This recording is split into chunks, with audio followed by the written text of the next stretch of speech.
অনেক দিন ধরে অনেকে ভাবছে অ্যাকচুয়ালি এলিভেসের কী নতুন আপডেটটা রয়েছে। অ্যাকচুয়ালি দেখুন, এখন এই মুহূর্তে সিচুয়েশনটা কি আপনি কি জানেন? আপনারা সেই হিন্দি মুভি দেখেছিলেন সানি দেওয়ালের, ডেটের পর ডেট, তারিখ পে তারিখ, তারিখ পে তারিখ। এটাই হচ্ছে সেই অবস্থা এলিভেসের মধ্যে হয়ে গিয়েছে। तारीख पर तारीख, तारीख पर तारीख, तारीख पर।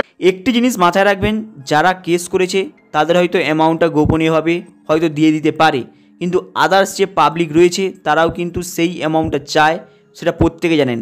তাই এই মুহূর্তে এলিভেসের এমডি যদি না জেল থেকে বাইরে বেরিয়ে আসে, আপনি কিন্তু কোনো টাকা পাবেন না, এইরকম ধরনের কল্পনা করে রাখুন। কারণ যদি পুরোপুরি সেবি তার নিজের আন্ডারে নিয়ে তার দায়িত্ব নিয়ে যদি বলে অল পাবলিকের টাকা ফেরত করে দেবে, সেটা কবে করবে কনফার্ম ডেট আপনি জানতে পারবেন না। যদি আপনি উদাহরণ হিসাবে কিছু জানতে চান, তাহলে আপনাদের সামনে জলজান্ত উদাহরণ পড়ে আছে রোজ ভ্যালি। আপনারা জানেন রোজ ভ্যালির কাণ্ডটা হয়েছিল আজ থেকে প্রায় 2015 এবং 2013 সালে এই কাণ্ডটি হয়েছিল। এটা হলো 2024 সাল। ভাবুন, প্রায় 10 বছরের ওপরে হতে যায়। আপনারা কি আজ পর্যন্ত রোজ ভ্যালির টাকাটা পেয়েছেন? প্রায় 2024 সালে মে মাসে ওদের একটা অ্যানাউন্সমেন্ট হলো, রোজ ভ্যালি সেবি কিছু টাকা রিকভারি করেছে, অল পাবলিককে রিফান্ড করে দেবে তাদের যারা রোজ ভ্যালির মধ্যে ডিপোজিটটা করেছে। কিন্তু এখানে একটি জিনিস ভাবুন, ওরা অ্যানাউন্সমেন্ট করেছিল 2024 সালে মে মাসে, কিন্তু এটা চলছে সেপ্টেম্বর। এরপরে রয়েছে আরজি কর কাণ্ডের বিভৎস পরিমাণে ঝামেলা চলছে কলকাতার মধ্যে, আপনারা প্রত্যেকে জানেন। তাহলে কেসটা আবার চাপা পড়ে গেল।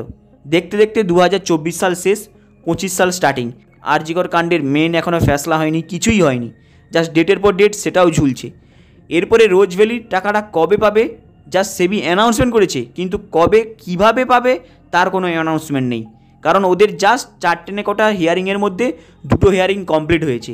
কমপ্লিটের মধ্যে এখনও অনেকগুলো হিয়ারিং বাকি আছে, পুরো কনফার্মেশন রিপোর্ট বাকি আছে, তারপরে গিয়ে অ্যামাউন্ট আসার ব্যাপার হবে।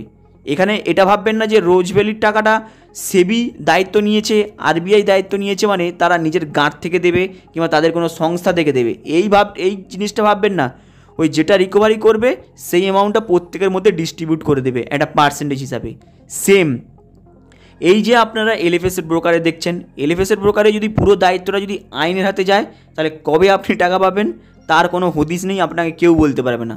এই মুহূর্তে এলিফেসের ব্রোকারের ওদের লাইসেন্সটা নেই, তাই যারা কেস করেছে তারা অলরেডি পেমেন্টটা পাওয়ার জন্য, তাদের প্রিন্সিপাল অ্যামাউন্টটা রিফান্ড পাওয়ার জন্য অলরেডি কেস করেছে, আপনারা প্রত্যেকে জানেন। তাই এই মুহূর্তে ডেটের পর ডেট চলে আসছে, তাই সেই সব আপডেট শুনে কোনো লাভ নেই, তাই কোনো আপডেট দিচ্ছি না। কারণ পেমেন্টের আপডেট না আসলে বেকার ওই আপডেটগুলো দিয়ে কোনো লাভ নেই, কারণ ওই সব জিনিস শোনা না শোনা পুরোটাই সেম।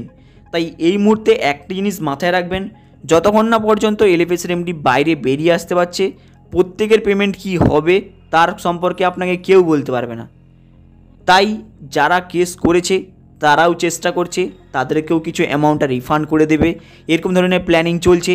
এবং অনেকে ভাবছে যে দাদা তাহলে প্রত্যেকের কি কেস করা উচিত? দেখুন, কেস করা উচিত কি উচিত নয় সেটা হচ্ছে আপনার এবং আপনার লিডারের ব্যাপার।